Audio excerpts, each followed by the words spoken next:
भगत जी, मैं कब से आपको कॉल करने की कोशिश कर रहा हूँ। मुझे आप ये मेरी एक शंका है, मुझे ये बताइए, मेरी भक्ति सही से नहीं हो पा रही क्योंकि मेरी पूरी परिवार ने नाम लिया हुआ था, लेकिन काल जाल ने ऐसे घेरा कि कुछ मुश्किलें आ गई और सब लोग ने नाम खंड कर दिया। मेरा भी नाम खंड ही है, लेकिन घर पे किसी को नहीं बता सकता। आप बोलेंगे कि आप दुनिया से लड़ो, आप आराम से गुरु जी का नाम ले आराम से लड़ो, ऐसा नहीं हो सकता मोहनदास जी। आप समझ रहे हो, ऐसा हालत नहीं है। क्योंकि मैंने 1 साल पहले आपको कॉल किया था, तो मेरे फादर हॉस्पिटल में थे। मैंने दोनों की सुनी, आपकी भी सुनी और आश्रम वालों की भी सुनी, लेकिन मेरा परिवार इसलिए नाराज था मुझसे कि मेरे फादर नहीं बच पाए। उनका कहना था कि भाई, जब हम लोग सत्संग देखते, बाद में जब इंटरव्यू होते थे भक्तों के, वो कहते थे हम नाम लेते ही हमें इतना फायदा हो गया। और मेरी मदर ने मुझसे यही पूछा कि बेटा, अगर इतना सब लोगों को सिर्फ नाम लेते ही फायदा हुआ, हमने सबने नाम लिया और अखंड ज्योति होती थी हमारे घर पे, लेकिन तुम्हारे पापा नहीं बच पाए और हमारे घर की परिस्थिति बहुत खराब हो गई। आप तो बड़ी आसानी से कह देंगे भगत जी कि आप दिया का सॉरी आप भक्ति करो, गुरुजी सब सही करेंगे। मैं जानता हूँ गुरुजी भगवान है, मैं मान रहा हूँ, उनको भगवान ही मानता हूँ मैं। लेकिन आज मैं चाहता हूँ आप मुझे बताइए, मैं क्या करूँ जिससे मालिक मेरे पे राजी हो और मेरे परिवार पे राजी हो। मेरे को 2 नाम मिले हैं, दोनों ऑनलाइन मिले हैं। सार नाम नहीं मिला है, 2 नाम मिले हैं मुझे। तो आप बताइए भाई, मैंने गलती कर दी, दूसरा नाम मैंने जल्दी ले लिया, शायद मैं उसके लिए तैयार नहीं था।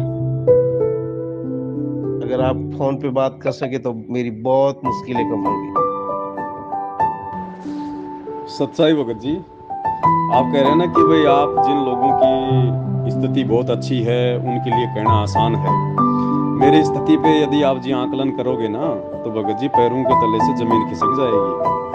अगर मेरी स्थिति पे पिछले 7-8 वर्षों से यदि आप आकलन करोगे तो कि किन परिस्थितियों में रह के परमात्मा ने टूटी फूटी भक्ति भी करवाई है, सेवा भी करवा रहे हैं, जिम्मेदारियां भी निभा रहे हैं, पैरों तले जमीन खिसक जाएगी भगत जी। इसलिए ना बताना ही ठीक है। भक्ति विश्वास की है, चाहे पैर कटे, चाहे टांग कटे, चाहे बीमारी हो जाए, इन सभी चीजों के पीछे रीजन होते हैं हमारे पिछले बिगड़े हुए भक्ति संस्कार। और वर्तमान में हम ऐसे कोई प्रहलाद की तरह कोई दृढ़ नहीं है जो परमात्मा हमारे संस्कारों को एकदम से काट देंगे। तो भाई इसका एक ही तरीका है, द्वार धनी का पड़ा रहे चाहे धक्के धनी का खाए, 100 काल जग जोड़ ही पर द्वार छोड़ना चाहे। भक्ति करते रहना है और भक्ति तभी होगी जब पहले हम ज्ञान से अच्छे से अवगत हो जाएंगे कि ये भगवान सही है, इसका ज्ञान सही है और मैं जिस मार्ग पे लग रहा हूँ ये मार्ग 1000% सही है। भगत जी तब जाके गुरु जी के वचन आपके हृदय में समाएंगे, आपके अंदर एक विश्वास पैदा होगा और विश्वास के कारण भगत जी फिर भक्ति बनेगी, परमात्मा संभालेगा। और मर्यादाओं का सबसे अहम रोल है, सबसे अहम रोल भगत जी, चाहे बाप मरे, चाहे दादा मरे, चाहे माँ मरे, चाहे बेटा मरे, हर प्राणी का अपना अपना संस्कार है। हम तो केवल वर्तमान में उनको अपने रिश्तेदार समझ के अपने से जोड़ रहे हैं। आज से पहले वो कौन थे? आपके दुश्मन थे, आपके प्रेमी थे, रिश्तेदार थे, जानवर थे, इंसान थे, पता है आपको? नहीं पता ना। तो हम वर्तमान में उनको जोड़ के ना चलें, हम वर्तमान में उनको परमात्मा की आत्मा मान के चलें कि ये भगवान का बच्चा है और इसके जो कर्म कुकर्म है वो भगवान के पास में है और आत्मा का अकाउंट उस परमात्मा ने लेना है, वो किस विधि से लेगा। वो मेरा बाप है इसका मतलब ये नहीं कि परमात्मा उस पर रहम कर देगा अगर उसने बहुत ज्यादा कुकर्म कर रखे तो, संस्कार बिगड़े हुए तो। हर आत्मा को परमात्मा ने अपने हिसाब से सेट करना है।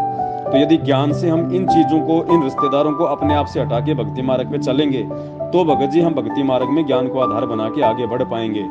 हमने सबसे पहले अपने आत्म कल्याण की सोचनी है, उसके बाद में दूसरों का नंबर है। तो ऐसी बात नहीं है भगत जी कि आपकी परिस्थितियां कमजोर हैं या हमारी बहुत अच्छी हैं। मेरी तो सबसे ज्यादा नीची गिरी हुई परिस्थितियां संगत में, सबसे ज्यादा नीची गिरी हुई। वो तो परमात्मा ने दया करी। 5 महीने पहले मालिक ने सौपन में आकर दास को ये कहा कि बेटा आज के बाद में तेरी सारी समस्याएं समाप्त, तूने बहुत संघर्ष किया, तूने बहुत मेहनत की, आज के बाद में तेरे जीवन में जो है मतलब कि नया युग आएगा, नई शुरुआत होगी, तुझे कोई परेशानी, तुझे कोई दिक्कत नहीं होगी बेटा। उसके बाद से अब ये मालिक की दया हुई है भगत जी, मेरे बाप ने तो मुझे जिंदगी में आर्थिक समस्या के कारण कभी साइकिल तक लाके नहीं दी। 8 साल तक मैं भगत जी 9 किलोमीटर जो है वो पैदल जाया करता था। ये तो मेरा ये बाप है जिस बाप ने मुझे 20 लाख की गाड़ी दे दी। तो बताओ भगत जी कौन सा बाप दयालु हुआ। लेकिन ये देगा कब। परमात्मा कहते हैं कम से कम आपको इस भक्ति मार्ग में 5 वर्ष देने पड़ेंगे। 5 वर्ष। हम एक छोटा सा पेड़ लगाते हैं आम का, वो भी 5-6 साल पहले भगत जी वो फल नहीं देता, जबकि उससे पहले वो कितनी मेहनत मांगता है। ये भक्ति में आपको नाम लेते कहां से आपको भगत जी आम मिलने लग जाएंगे। तो समय दो भगवान को, धैर्य रखो, विश्वास रखो, तब बात बनेगी भगत जी। भगवान ने जो वचन बोल दिए वो सर्वदा सत्य हैं, लेकिन हमने उन वचनों पे विश्वास के साथ में खरा उतरना पड़ेगा। सत साहेब। भगत जी आपने बहुत सही बोला। आपकी बात सुन के उसमें आंखों में आंसू आ गए। ये गो मालिक की दया है। नहीं सब लोग, मैं कई दिन से आपकी कोई वीडियो नहीं देख रहा था, 2 दिन से देखी, बहुत अच्छा लगा। मुझे आपसे बात करनी है, ऐसा लग रहा है आपसे थोड़ी देर बात करूं। आपकी भक्ति सही है, मैं ऐसे नहीं बोल रहा हूँ। मुझे गुरुजी पे कभी ही संदेह नहीं है। मैं दुष्ट आत्मा हूँ जो नियमों पे नहीं कर रहा हूँ, भक्ति नहीं कर रहा हूँ। बस मुझे रास्ता दिखाओ कि मैं इस कठिन समय में मालिक को याद करके और मालिक मेरे साथ खड़ा रहे।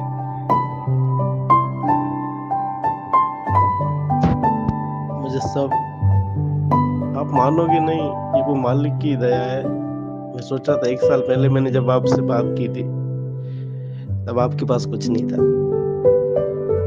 मेरा देखो मन दुष्ट है, इसमें काल की प्रेरणा होगी अभी, क्योंकि मालिक की भक्ति करना है। तभी मैंने सोचा कि यार 3-4 वीडियो देख रहा हूँ, पवन दास जी बस गाड़ी कहाँ से आ गई। मैं झूठ नहीं बोल रहा हूँ आपसे, ये मेरे मन में जो सवाल आया था। मैंने अपने भगत भाई से बात की, उसने बोला कि यार पवन दास वाला रास्ता सही लग रहा है मुझे। मैं कल अभी अहमदाबाद में था, कल मैं एक सेंटर गया था, वहां मैंने देखा कि मतलब संध्या आरती जा रही है, लोग बातें कर रहे हैं ना। मैंने सोचा ये नहीं होता है संध्या आरती के टाइम में। ठीक है मेरी भक्ति नहीं है, लेकिन मुझे पता है संध्या आरती में सिर्फ आरती में ध्यान देना चाहिए। मैंने बोला ऐसा नहीं। मैंने शाम को आके मेरे भाई को बोला यार पवन दास वाला रास्ता मुझे सही लग रहा है। तो उसने बोला कि भाई मुझे भी ऐसा ही लग रहा है। हम दोनों का भक्ति सही नहीं चल रही है, क्योंकि पारिवारिक प्रवाह की वजह से। फिर मैंने सोचा उससे, मैं अपने भाई को बोला, मैं कहा यार पवन दास तो सही लग रहा है, लेकिन मेरा काल दुष्ट मन है, वो उसमें ख्याल आ रहे हैं पवन दास के पास गाड़ी है वो। तो उसने मुझे सही समझाया। उसने बोला देख गाड़ी लेना कोई बड़ी बात नहीं है। उसने बोला मेरा एक फ्रेंड है जो चाय का बिजनेस करता है, वो दिन के चाय से वो 15-20 हजार कमा लेता है। पवन दास का दही वाले का बिजनेस था पहले, तो अभी मुझे पता नहीं उसका क्या है, उनका क्या है। तो उससे गाड़ी लेना आज कोई बड़ी बात। और मुझे बोला कि मालिक दया करता है तब गाड़ी सब कुछ आ जाता है। मैं आपसे माफी मांगना चाहता हूँ कि इतना खराब विचार मेरे मन में आया आपके लिए। और मैं साथ संगति भी यही कहना चाहता हूँ सबसे कि अगर मालिक ने आपको ये रास्ता दिया है तो हम आपके साथ हैं। मैं सीना ठोक के लड़ूंगा पूरी दुनिया से, मालिक एक बार साथ हो जाए, मालिक का आशीर्वाद मिल जाए, मैं सबसे लड़ लूंगा। मुझे किसी से डर नहीं है। परमात्मा का आशीर्वाद हो, दुनिया से लड़ने के लिए तैयार हूं। बस मालिक के साथ जाए। आपने बिल्कुल सही कहा, परिवार सब मैं सब समझता हूँ, लेकिन इस काल जाल में जो फंस गया उन पवन दास जी आपकी तरह, बस मालिक ही है जो निकाल पाएगा। सुबह शाम रोता हूँ कि कभी तो वो परमात्मा आएगा, कभी तो मेरी मदद करेगा। शायद वो करते होंगे, मैं दुष्ट समझ नहीं पा रहा हूँ,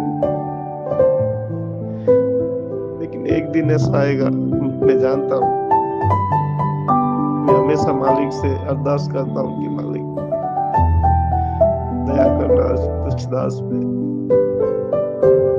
आपके जो, मुझे भी आप किसी ग्रुप में ऐड कर दो ताकि साथ संगति से जुड़ा रहूं। बहुत अलग, अकेला हो गया हूँ। न गुरुजी के कोई भगत है आसपास। मेरे पूरे इलाके में मैं जहाँ रहता हूँ आसपास के आप समझ लो 40-50 गांव तक कोई भगत नहीं गुरुजी का। मैं अकेला भगत था, लेकिन इस कार्ड ने उसने मेरे परिवार सबसे हटा दिया, लेकिन मेरे मन से गुरुजी का जो भाव है वो नहीं हटा पाया। सत्साई भगत जी, दही बड़े का काम मैं करता था, लेकिन बीच में सेवा थोड़ी ज़्यादा बढ़ गई, मैनेजमेंट का दबाव भी ज़्यादा बढ़ गया। वो काम भी मैं खुलेआम रोड पे खड़ा होकर नहीं कर सकता था, क्योंकि ये लोग मेरी जान के दुश्मन बन गए थे। तो काम मैंने छोड़ना पड़ा बीच में, और बच्चों को फिलहाल मैंने साइलेंट रखा हुआ है, किसी को पता नहीं है। मैं भी साइलेंट ही रह के सेवा कर रहा हूँ इन लोगों से बच बचा के। तो गाड़ी मेरी कोई अपनी कमाई से नहीं लाया हूँ मैं भगत जी। गाड़ी के लिए दास ने संगत को जो है सार्वजनिक एक वीडियो मतलब लाइव में आके बताया था कि भाई सेवा थोड़ी ज़्यादा बढ़ रही है, बहुत ज़्यादा जगह आना पड़ता है, जाना पड़ता है, साथ संगतियों में जाना पड़ता है। तो भगत भाई बहनों ने मिल के भगत जी ये पैसे का अरेंजमेंट किया है सभी क्योंकि अभी आप मेरी वीडियो ज़्यादातर नहीं देख पाए हैं, इसलिए आपको नहीं पता है। और भगत भाई बहनों ने जो संगत वाले हैं, किसी ने ₹1,00,000, किसी ने ₹5,00,000 ऐसे मदद की है, जिसकी वजह से ये गाड़ी आई है। और अभी तो 35 लाख रुपए की हमने ऐड भी निकाले अखबार में। गुरुजी का जो प्रकट दिवस था 8 सितंबर को, उससे पहले पूरे हरियाणा में मैंने पूरा मतलब दैनिक भास्कर का मेन पेज 2 पूरे, और उससे पहले ऑल ओवर इंडिया में पूरा half page all over India Dainik Bhaskar में। तो अभी पिछले महीने ही 35 लाख रुपए के परमात्मा ने ऐड भी निकलवाए हैं, वो भी संगत से ही भगत भाई बहनों ने अपनी सेवा भेजी है भगत जी। सब ने अपना सहयोग किया है, वो कोई ज्योति का पैसा नहीं, कोई पाठ का पैसा नहीं, कोई 10वें अंश का पैसा नहीं भगत जी, केवल सेवा का सहयोग में दिया उन्होंने परमात्मा के प्रचार प्रसार के लिए। और वैसे कोई दास की औकात नहीं है भगत जी कि मैं तो मोटरसाइकिल भी खरीद सकूं, वो तो भाई बहनों के सहयोग से ही सब कुछ हुआ है और सब कुछ हो रहा है भगत जी। सत साहिब। कल मैं गया था वहाँ पे, यहीं पे एक नाम केंद्र है, वहाँ पे देख के मुझे यही लगा कि अंदर से मेरी आत्मा जो मालिक के चरणों पे मैं समर्पित करना चाहूँ, वो आत्मा बोल रही है कि आप सही राह पे जा रहे हो, आप बिल्कुल सही राह पे जा रहे हो। बस आपको 2 चीज से भगवान मालिक बचाए, एक अहंकार से और एक लोगों की गलत भावनाओं से। अहंकार तो आप में आएगा ही नहीं, क्योंकि मालिक का हाथ है आप पे, और गलत भावना जो जैसे मेरी थी वो भी मालिक ने अभी की अभी सुलझा दी। तो कल भी मुझे बोला गया था कि सूरत में मतलब कल 22 तारीख को सुबह 5 बजे मालिक वीडियो कॉल करेंगे। मुझे ये थोड़ा संदेह है कि यह वीडियो कॉल वाला जो मैंने अभी बहुत सारी रील्स देखी है, मालिक वीडियो कॉल बोल रहे हैं, शायद एक आधी रील्स में आपका ऐसे भी बोला। कल वो मैंने आपके लाइव भी देखा था आपके पेज पे, जिसमें आप पुष्टि कर रहे हो कि मालिक ने अपने बच्चों को कब का त्याग दिया है। त्याग मतलब मालिक अपनी राह पे चल गए हैं आगे। तो उस हिसाब से आप मुझे बताइए, वीडियो कॉल वाला जो ये आश्रम वाले कर रहे हैं, ये सही है या गलत है? मैं सबसे नहीं पूछ रहा हूँ कि मालिक पे संदेह है, क्योंकि ये लोग जो चाल चल रहे हैं कहीं ना कहीं वो सिर्फ आपको गिराने की चाल है कि पवन दास को बस गिराओ, कुछ भी करो उसे गिराओ। लेकिन वो लोग नादान ये भूल रहे हैं कि आप पे किसका हाथ है। आप पे समग्र सृष्टि के दाता का हाथ है आपके पर। वो लोग जो भी कर रहे हैं उसमें आपका ही राह खुल रही है मालिक की दया से। और मैं आपको ये भी कहना चाहता हूँ कि मुझे भी सेवा करनी है, मुझे भी लोगों के साथ मिलना जुलना है। जो आप सेवा संगति कर रहे हो, मैं भी आपके साथ ही जुड़ना चाहता हूँ। हो सके तो ये लोग जो कर रहे हैं वो मुझे नहीं पता सही है या गलत है। संदेह तो इंसान के मन में रहता ही है, क्योंकि इंसान बना इसी चीज से। ऊपर से परमात्मा का नाम आता है तो सबसे पहले संदेह होता है कि उस मालिक ने इतना ध्यान रखा है हमारा, बचपन से लेकर आज तक नहीं पता था। जब पता चला तब ऐसी परिस्थिति में पता चला मालिक के बारे में, जब दुनिया एक और खड़ी थी और मैं एक और खड़ा था। लेकिन कुछ आप जैसे सद्भक्तों सी राह मिलती गई। आज भी बहुत कंफ्यूज हूँ लाइफ में, लेकिन इतना जरूर है कि मालिक भगवान है। ये तो बात सिर कट जाए धड़ अलग हो जाए, लेकिन ये बात मैं कभी ऐसे नहीं कहूँगा गलत है कि मालिक भगवान नहीं है। परमात्मा ही पूर्ण है, उनसे ऊपर कोई नहीं है। इस बात को लो मेरी। सत्साई भगत जी, आपने जो वीडियो कॉलिंग की बात की है कि भाई परमात्मा का सुबह सुबह 5 बजे हिसार जेल से वीडियो कॉल आता है, सभी भक्तों को इकट्ठा करके सुनाने का, भ्रमित करने का कुप्रयास लगातार काल भगवान की प्रेरणा से मैनेजमेंट वालों के द्वारा किया जा रहा है और काफ़ी लोग काल के जाल में फंसते भी जा रहे हैं। भगत जी, ये परीक्षा है। इतना ज्ञान दे के भगवान दबा के परीक्षा लेगा भगत जी, क्योंकि जब भगवान ने 27 साल से दबा के अपना तत्व ज्ञान दिया है तो परीक्षा भी ठोक बजा के लेगा भगत जी, तना तन ढोल के डंके पे लेगा भगत जी। और वही परीक्षा चल रही है। अब परमात्मा देखना यही चाह रहे हैं कि नालायको, तुमने सबसे पहले तो अपने गुरु को भगवान माना कि नहीं माना, क्योंकि कबीर परमात्मा के मार्ग में खुद कबीर परमात्मा स्वयं गुरु की भूमिका करता है। दूसरा कोई माई का लाल उसका काम कर ही नहीं सकता। एक ने करने का प्रयास किया था, सृष्टि रचना ढंग से पढ़ ली होगी आपने। सृष्टि रचना भगवान ने इसीलिए पढ़ाई थी कि हमारी आंखें खुल जाए और हम परमात्मा के मार्ग में अपनी तरफ से अटपट करना छोड़ दें। लेकिन मैनेजमेंट ने अटपट करना नहीं छोड़ा, बहुत बड़ा धोखा खा गया। बड़े बड़े लोग आज भगत जी कुत्ते की तरह दर दर की ठोकर खाते हुए फिर रहे हैं, संगत के दान पे आराम की टोक तोड़ रहे हैं। तो सबसे बड़ी जो शिक्षा थी कि परमात्मा के काम में रोड़ा नहीं बढ़ना चाहिए, सबसे पहले दी गुरु जी ने सृष्टि रचना सुना के। जब परमात्मा सृष्टि की रचना करना चाह रहे थे उस समय अचिंत ने बीच में टांग अड़ाई थी, यानी परमात्मा को मालूम पड़ गया था कि आगे चल के ये टांग अड़ाएगा, तो मालिक ने पहले ही उसको मौका दे दिया और कहा बेटा सृष्टि रचना कर। अचिंत परेशान हो गया, सबको पता है। उसने अपने शब्द से अक्षर पुरुष की रचना करी, वो मानसरोवर में जाके सो गया। कई युग बीत गए, अचिंत ने ऊपर हाथ खड़े कर दिए, भगवान से अर्ज करी, तो भगवान ने कहा कि बेटा जिसका काम उसी को साजे और करे तो मूर्ख बाजे। तो भगत जी सबसे पहले तो परमात्मा ये संगत को ये जचाना चाहते हैं कि नालायक को 27 साल से मैंने जो अमृत ज्ञान दिया है उस आधार से तुमने गुरु को भगवान के रूप में जाना कि नहीं जाना। इतनी वाणियां बता दी परमात्मा ने कि गुरु और गोविंद को दो ही कर जानी, उसके घट में काल समानी। गुरु गोविंद दो नहीं भाई, जो दो समझेगा वो दो जग में जाई। ये तो छोड़ो, परमात्मा ने यहां तक कह दिया कि गुरु बड़े हैं गोविंद से, भगवान से भी बड़ा बताया। गुरु बड़े हैं गोविंद से, मन में देख विचार, हरि सुमरे सो वारी है, गुरु भजे होए पार। 7 दीप 9 खंड में गुरु से बड़ा ना कोई। अब 7 दीप 9 खंड में भगत जी पूरा 21 ब्रह्मांड आ गया। अब 21 ब्रह्मांड में तो काल भी है, दुर्गा भी है, ब्रह्मा विष्णु महेश भी है। अब इनसे बड़ा कोई जीव नहीं हो सकता। 7 दीप 9 खंड में गुरु से बड़ा ना कोई। तो 7 दीप 9 खंड में अगर उस परमात्मा को निकाल दिया जाए तो सबसे बड़ा कौन है? काल भगवान। और गुरु जी क्या कह रहे हैं कि 7 दीप 9 खंड में गुरु से बड़ा ना कोई, यानी मैं जो तुझे जो तेरे गुरु के रूप में मैं जो मिला हूं, इस 21 ब्रह्मांड में मेरे से बढ़ के काल भी नहीं है, तो काल से बढ़ के तो परमात्मा हो सकता है। ये संकेत होते हैं भगत जी वाणियों के माध्यम से, अगर कोई समझ जाए तो। परमात्मा ढोल बजा के नहीं समझाएगा, काल के साथ एग्रीमेंट है भगत जी। परमात्मा खुद यहाँ पे छुप छुपा के अपने रूप को हल्का करके, अपने नाम को चेंज करके यहाँ पे ज्ञान अपना प्रचार कर रहे हैं। वो खुल के हमें दिखाएंगे कि सामने आगे कि मैं हूँ वो कबीर परमात्मा, ना वो हनुमान जी की तरह छाती फाड़ के दिखाएंगे कि मैं हूँ कबीर परमात्मा।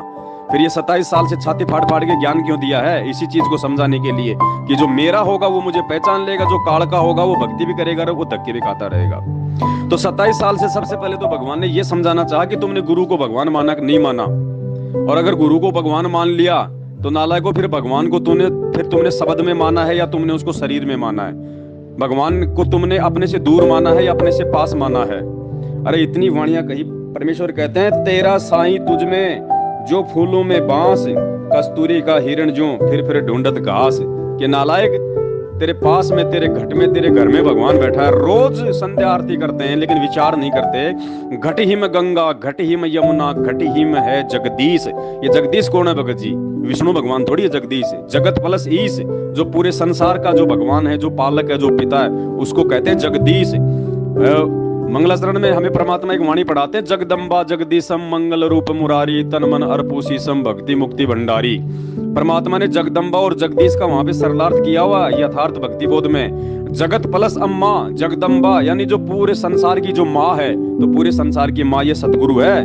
और जगदीश जगत प्लस ईश, जो पूरे संसार का स्वामी है, ये सतगुरु रामपाल जी भगवान है। तो परमात्मा ये भगत जी ये परीक्षा ले रहे हैं कि नालायकों, पहली बात तो ये बताओ सुबह 5 बजे दुनिया की कौन सी जेल से वीडियो कॉन्फ्रेंसिंग होती है? जेल खुलती 10 से शाम के 5 बजे तक है। तुम सुबह 5 बजे कौन सी वीडियो कॉल से? ये तुम्हारी बुद्धि और विवेक की परीक्षा।